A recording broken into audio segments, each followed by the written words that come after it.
Assalamualaikum warahmatullahi wabarakatuh. Halo teman-teman, saya Muhammad Ken Obama dari kelas 9 ruang 5. Perdagangan internasional merupakan salah satu bentuk hubungan ekonomi antar negara. Perdagangan internasional telah dilaksanakan di Indonesia sejak abad 5 melalui aktivitas perdagangan oleh perdagangan dari Arab, India, dan Tiongkok.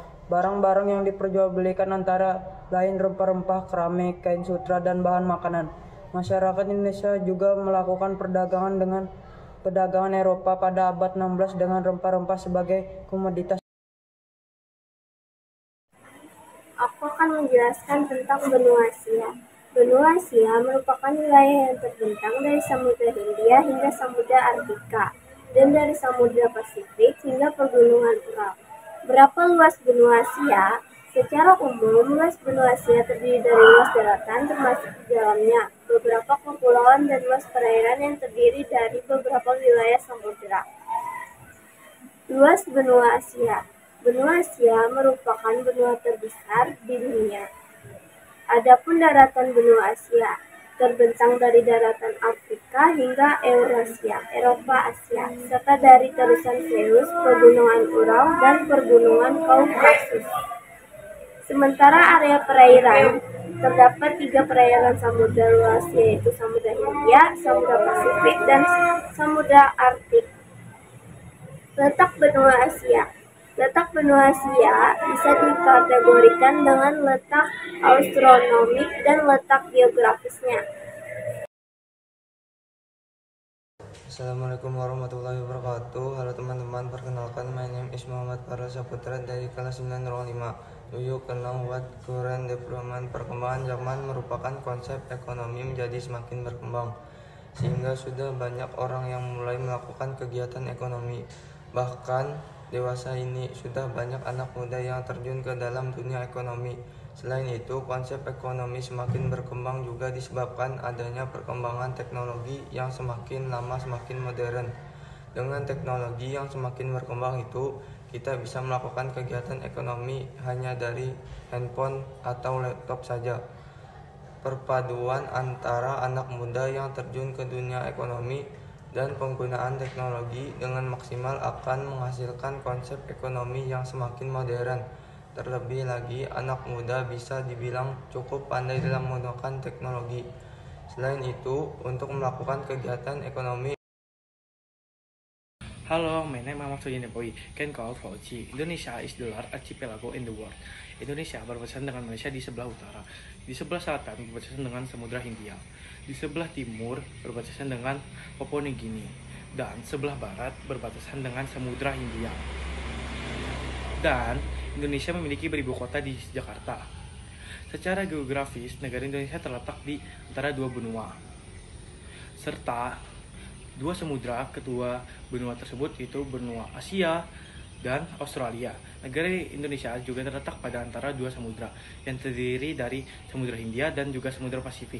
Secara astronomis, negara Indonesia terletak pada derajat lintang utara atau LU hingga 11 derajat, lintang selatan atau LS, serta 95 derajat bujur timur atau BT hingga 144 derajat bujur timur atau BT. Karena letak astronomisnya tersebut membuat Indonesia memiliki iklim tropis. Itulah penjelasan yang saya sampaikan. Terima kasih. IPS kali ini bersangkutan dengan dinamika penduduk. Dinamika penduduk adalah suatu pergerakan dan pertumbuhan orang atau orang-orang yang dipengaruhi berbagai macam hal yang terjadi di suatu wilayah dan terjadi dari waktu ke waktu dalam pertumbuhannya. Penduduk di suatu wilayah akan berbeda dengan wilayah lainnya. Ada wilayah yang mengalami pertumbuhan penduduk dengan cepat, sehingga menyebabkan kepadatan penduduk, dan ada juga wilayah yang pertumbuhan penduduknya tidak begitu cepat, sehingga bisa menyebabkan kekurangan penduduk. Kepadatan penduduk atau kekurangan penduduk akan sangat memengaruhi pertumbuhan suatu wilayah, baik itu dari segi kesehatan, segi ekonomi, segi pendidikan, segi pendapatan, dan lain-lain. Oleh karena itu, setiap wilayah sudah seharusnya memiliki data kependudukan yang baik dan jelas agar pertumbuhan suatu wilayah bisa berjalan dengan optimal. Assalamualaikum warahmatullahi wabarakatuh. Hello everyone, my name is Muhammad Abizar. Saya ingin membahas pengertian perdagangan internasional. Perdagangan internasional merupakan suatu aktivitas berdagang yang dilakukan oleh dua negara yang berbeda. Perdagangan internasional dapat disebut pula sebagai international trade dan telah ada sejak pertengahan abad. Lebih jelasnya, perdagangan internasional ini dapat terjadi ketika ada kegiatan perdagangan yang dilakukan oleh dua negara berbeda dan tentu saja kegiatan tersebut telah disetujui oleh keduanya. Sekian, terima kasih. Assalamualaikum warahmatullahi wabarakatuh. Halo teman-teman, saya Sarara Patanaman dari kelas 9 5. Menanamkan dan mengamalkan nilai-nilai Pancasila. Sebagai generasi muda, kamu diharapkan mampu mengamalkan nilai-nilai Pancasila dalam kehidupan sehari-hari. Sebagai falsafah hidup, Pancasila menjadi bekal untuk membentengi diri dari pengaruh globalisasi. Pancasila juga dapat digunakan sebagai filter berbagai pengaruh globalisasi.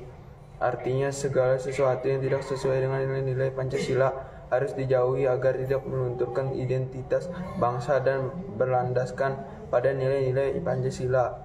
Kamu tidak akan terpengaruh dampak negatif globalisasi.